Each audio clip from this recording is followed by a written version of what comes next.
Spirit wants to give you a hint here.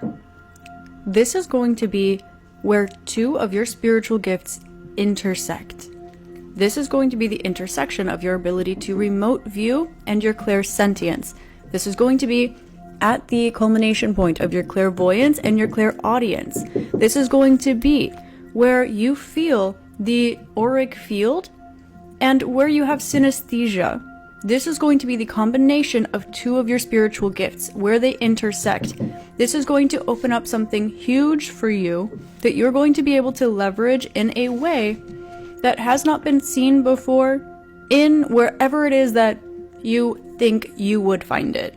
Okay, because it's not to say that someone in the Himalayas hasn't done it before. It's not to say that someone in Tibet hasn't done it before. It's not to say that someone in this community hasn't done it before. It's just to say it's not something that's out there. The reason is not to capitalize on it. The reason is not to say, look what I can do. The reason is not to show off spiritual party tricks. However, there is some sort of healing. There is some sort of culmination, help, love, enlightenment, expansion of a community in consciousness that can come from this. It might be you using the intersection of these gifts in order to help you guide someone through their business plan, in order to help you create a new painting, in order to help you create a new book, a new crystal wrap, like something like this. But the energy is precise because you have that ability to tap in with that energy. It's that interdimensional fold, literally. It is the intersection of those things. It is the little folds in time and space. Because of that, you have the opportunity to expand upon that. So there's a paradigm, there's a realm, there's a whole world there to be explored. You see it as this and this, but what it really is opening up this. It's a portal. It's a portal. So, we'll use my Follow Your Heart Oracle deck, and we will see what Spirit wants to show you here. We have Polaris coming through for some of you, so the North Star. Some of you might be interested in, like, polar bears, the Arctic, Polaris itself, star navigation, even astrology. I'm getting that if you can, it's kind of hard to find servers that have Polaris in there on your natal chart, but if you can find Polaris somewhere, you might want to see where it is in your astrological chart or in the transits or something. Most of them don't have it, but if you find it, let me know, okay? Because a girl's been looking. Anyway, cleanse your energy is coming through. Okay. There's something here about your premonition abilities. Your cleansing of your premonition abilities, raising the vibration. Okay, there's something about when your consciousness is outside of time and space, you are no longer looking for your highest timeline. There's something here about when you are picking up on something psychically, you are also manifesting it. This came out in a reading I did a long time ago about spiritual gifts, the next chapter of your spiritual journey from, was it about a year ago, I think, maybe? On YouTube, in one of my pick a card readings. Anyway, it was talking about superposition. Superposition, meaning, in this context, meaning that if you are looking at something that you're picking up psychically, that's something that you are manifesting. If you are manifesting, it's something you're picking up on psychically, because if you connect outside of that box, outside of the direction that you perceive it to be going, outside of that linear energy, the superposition of that psychic ability, that premonition, I'm not doing air quotes to dismiss it because it's true, it's real, it's valid, it's also something you're manifesting. It's something that you are creating as you are receiving it. That is why the third eye, when it's hyper open, why am I using all these air quotes? I don't know. Let me get a sit on my hands. When you hyper open your third eye, it can lead into delusion. You can have hallucinations. You can see all types of crazy things. And some other people you'll be able to share these visions with because they're not wrong. They're just vibrating at a particular frequency. So you can find that shared frequency with others. However, if you clear that, if your consciousness is outside of time and space and you're choosing to utilize your third eye, you want to channel the energy, not projecting it out of the front, but from the medulla oblongata and bringing that forward.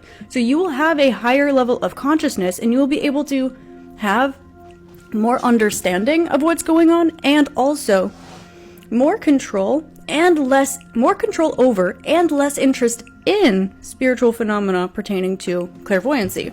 Now, this doesn't make it go away, but there's something here about cleansing your premonition abilities, cleansing your third eye, cleansing it, okay? And this is just to say, Source itself, the universe itself, God itself, is always infinitely expanding and unfolding. Always. And things only exist when we have an observer to it. So, if you want to connect with it, observe it. Things only exist when they have an observer. Insert your premonitions. Insert your manifestations. That's why visualization works. Also, things shift when they have an observer. That is why keep your manifestations to yourself. Or share your manifestations. Let everybody in on them. Everyone starts believing it. Everyone's projecting it out there, right? However, when you look at the superposition of this, is it fate or is it destiny? Is it something that you are predicting or is it something that you are creating? We co-create. So, we have this energy of the solar plexus coming through. We also have yellow on both of these cards. This whole deck is not yellow. Some of it's blue, some of it's green, some of it's black, some of it's white. The reason this is coming up... Hi, surfboard. Okay, sorry. Behind the scenes. Adjusting. I just got a new setup, so I'm still figuring it out. That can be relevant. I don't know why. Okay, behind the scenes. You're going to be taken for a little bit of a journey. We have the Divine Detour card. This is my Follow Your Heart Oracle deck. You can find it on my Etsy at Spiritualistik. That is where you'll find all my decks, books, journals, personals, crystals. I've been wrapping a lot more crystals. I've been into EMF blockers lately, so if you want that, you can find them there. Anywho, if you subscribe here to my TikTok on my sub page, you get discounts on my personals.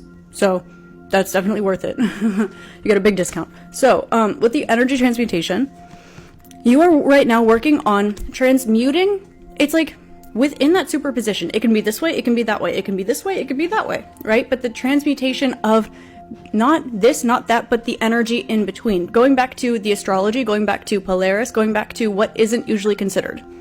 Example, an astrology chart, if you want to look at astro synastry, my chart and your chart, okay? You put them together and you can see, oh, this is what's going on. It looks like a natal and transit chart. But there's something called a composite chart. A lot of my astrologers out here know this. It's the median. It's the middle ground. So it's not where this is. It's what is right in the middle as a unit in and of itself. What is the unit of the connection? What is the chart of the connection, not the chart of the two people overlaying each other? What is the chart of the event, not the place and the date? What is the event in and of itself? So you're transmuting that energy in between. It's not, is it this way or is it this way? It's transmuting that energy. So it's not being the meditator or what is meditated on. You're cleansing meditation in and of itself. It's not beginning, it's not ending, it's cleansing, sustaining energy. Okay? Brahma, Vishnu, Maheshvara. Okay? We have eyes like a hawk, meaning that you see something precisely. You see it precisely. But you're not being encouraged to interpret it at this point in time. Why? You're being called to embody it. There's a difference. Again, we have where these two different things intersect, almost the superposition of this. It's not life and death, it's the process. It's not where you were from and where you are going, it's the journey. It's very much that. So you can ascend it, you can ground it. You're cleansing the process, the journey here. You have Ascended Master and Self-Love. What frequency would you like your solar plexus to vibrate at? What frequency would you like your solar plexus to vibrate at? Do not demonize or reject ego, your sense of self. You're an individual. You're the universe experiencing the rest of the universe in human form, in this consciousness as a human for a reason. And also, you are not separate from any of that that's going on. You are also not separate from the consciousness. You're not separate from your soul. You're not separate from your higher self. They're one and the same. However, you're having this experience consciously, purposely. So, whether that's conscious or subconscious to you. However, what frequency would you like your solar plexus to vibrate at? You don't want to reject your solar plexus. It needs to be happy and healthy like all the other chakras. So, look at your priorities. Consider the superposition of two of your spiritual gifts, and as they come together, send them love and transmutation for the space in between. Polaris, North Node. What is the true North? And then what is your North in superposition to that?